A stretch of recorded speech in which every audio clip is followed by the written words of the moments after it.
Hello guys, welcome to our channel college 2 sir, इस बार IPU का क्या कट ऑफ रह सकता है? बिकॉज पिछले बार ये नया प्रोसेस आया था जेईई मेन के थ्रू, इन्होंने 2019 से ही लेना स्टार्ट किया। बिल्कुल सही बात है, बहुत लोगों को प्रोसेस नहीं पता था उस टाइम पे।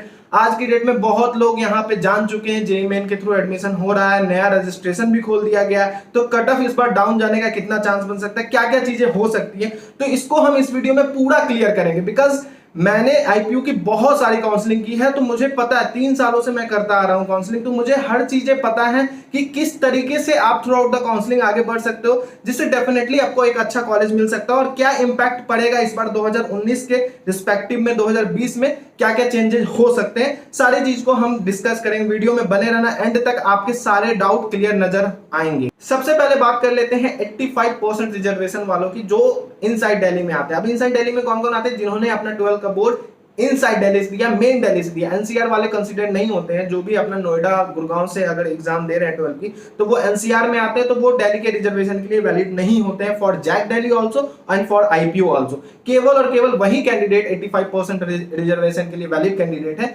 जिन्होंने अपना मेन दिल्ली से 12 का एग्जामिनेशन दिया है। ठीक है, तो ये पॉइंट क्लियर हो गया।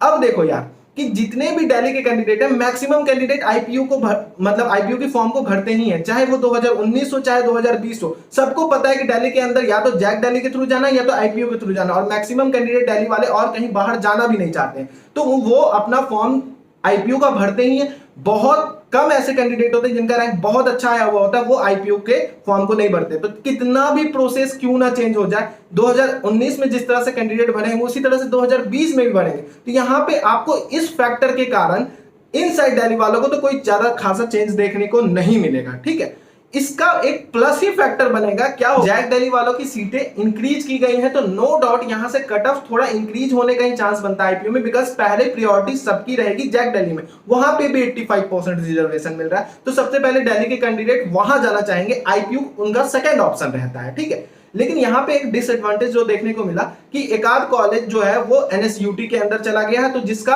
आपको कंसिक्वेंसेस देखने को मिल सकता है। लेकिन इसमें से जो मेन कॉलेज है अंबेडकर इंस्टीट्यूट ऑफ टेक्नोलॉजी, इसमें ही आपको ज्यादा कंसिक्वेंसेस देखने को मिलेगा। बिकॉज क्या है कि ये कॉलेज पहले फिल होता था, मतलब अगर हम आईपीयू मेन कैंपस और एमएस मतलब महाराजा अग्रसेन को छोड़ दें तो 3rd नंबर पे ये कॉलेज फिल होता था सबसे जल्दी। ठीक है, तो यहां से थोड़ा सा कट ऑफ डिक्रीज होगा, लेकिन ये कॉप कर लेगा कौन? जैक दिल्ली। जैक दिल्ली के अंदर ऑलरेडी जो सीटें इंक्रीज हुई हैं, तो वहां पे मैक्सिमम कैंडिडेट वहां पे स्विच होंगे। तो कट ऑफ में आप देख लो, एक कॉलेज दो कॉलेज, अब ये कॉलेज यहां पे उठ के चला जा रहा है, लेकिन कैंडिडेट जो 85% वाले हैं वो वहीं रह रहे हैं। ठीक है, कुछ आधा जो हाई रैंकर वाले हैं वो आईपीयू को छोड़ के एनआईटी एनआईटी जाते हैं, आई एग्री, वहां पे थोड़ा चेंज देखने को मिलेगा, लेकिन इतना कुछ खासा फर्क देखने को नहीं मिलेगा। और आप डेफिनेटली श्योर रहो कि आपका जो कट ऑफ है, जो प्रीवियस ईयर का कट ऑफ है, उसी के ऑल अराउंड जाने वाला है, थोड़ा ऊपर थोड़ा नीचे, ज्यादा डिफरेंस आपको इनसाइड दिल्ली वालों को देखने को नहीं मिलेगा। ये बात आप क्लियर समझ लो।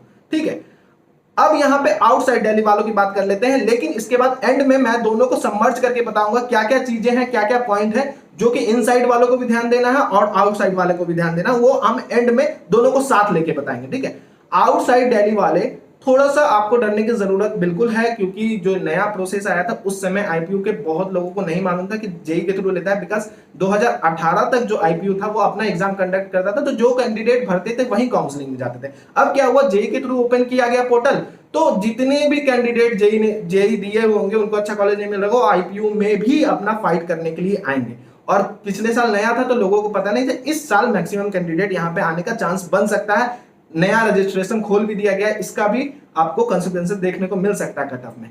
लेकिन आपको जो समझने वाली बात है, जो पॉइंट मैं बताने जा रहा हूं, बहुत इंपॉर्टेंट पॉइंट है, क्योंकि मैंने काउंसलिंग की हुई है, मेरे को पता है कि चीजें किस तरीके से चलती हैं। ठीक है, 2019 में जो आपने कट ऑफ देखा, जो मैंने कट ऑफ देखा है, सारे के सारे cut off before sliding round थे। ठीक है, आफ्टर स्लाइडिंग राउंड की कट ऑफ डिस्प्ले ही नहीं हुई थी। ठीक है, तो आफ्टर स्लाइडिंग राउंड के बाद एक बच्चे का जब मैं काउंसलिंग किया था, एग्जांपल के थ्रू मैं बताऊंगा, उसको 27th नंबर चॉइस मिला हुआ था बिफोर स्लाइडिंग राउंड, और जैसे ही स्लाइडिंग राउंड में अपग्रेडेशन में कॉलेज गया उसको 19th नंबर चॉइस मिल गया। तो आप इससे अंदाजा लगा सकते हो कि बिफोर स्लाइडिंग राउंड की कट ऑफ ऑलरेडी कम दिखाई दे रही है, क्योंकि आफ्टर स्लाइडिंग राउंड ये कट ऑफ अच्छे खासे मार्जिन से इंक्रीज किया होगा। तो आप एक बिफोर स्लाइडिंग राउंड वाला कट ऑफ ही पकड़ के चल रहे हो तो कहीं ना कहीं आप उससे कुछ रैंक को कम करके चलो, आई एग्री, लेकिन मेरे ख्याल से जो बिफोर स्लाइडिंग वाला राउंड है उतना तक तो कट ऑफ जाने का बिल्कुल चांसेस है।